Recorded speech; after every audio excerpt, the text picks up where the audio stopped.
Di sini saya akan menjelaskan tentang materi pengantar sastra atau dasar-dasar teori sastra. Nah, apa itu teori sastra?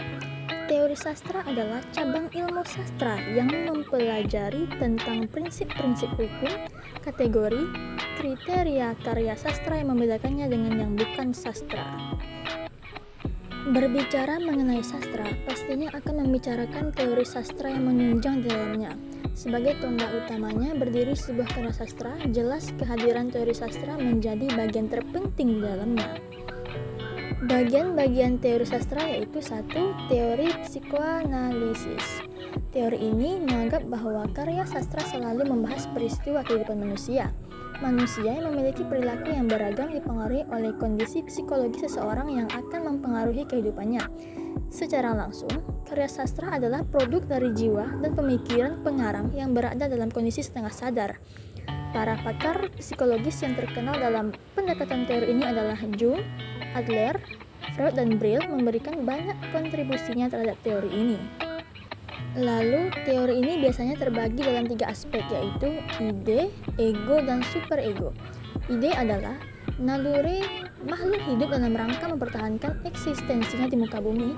Ego adalah komponen kepribadian yang bertanggung jawab dalam menangani sebuah realitas atau memuaskan keinginan ide dengan cara yang realitas. Sedangkan superego adalah pengendali ide dan ego yang berasal bukan dari diri sendiri melainkan penyerapan standar, aturan, dan pranata dari pendidikan orang tua dan lingkungan sekitar. Yang kedua adalah teori struktural. Teori ini tidak memperlakukan karya sastra sebagai objek kajiannya karena yang menjadi kajiannya adalah sistem sastra itu sendiri. Hal ini dapat dilihat dari hubungan berbagai unsur dalam teks sastra sehingga unsur-unsur tersebut berkaitan satu sama lain dalam keseluruhan yang utuh. Teori ini dapat dideskripsikan terpisah dari pengarang ataupun realitas sosial. Yang ketiga yaitu teori feminisme. Ini adalah cerminan realitas sosial patriarki, berawal dari gejolak para perempuan yang tertindas oleh sistem sosial patriarki ini. Teori ini tidak berdiri dalam satu aliran. Feminisme terdiri atas beberapa aliran seperti aliran liberalis, marxis, sosialis, eksistensialis, psikoanalitik, radikal, postmodern, dan lainnya.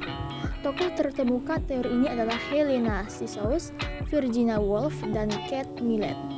Dengan adanya teori ini, semakin banyak bermunculan sastrawati bahkan para wanita yang telah membuat karya sastra dengan menggunakan nama laki-laki mulai berani menunjukkan siapa jati diri sebenarnya.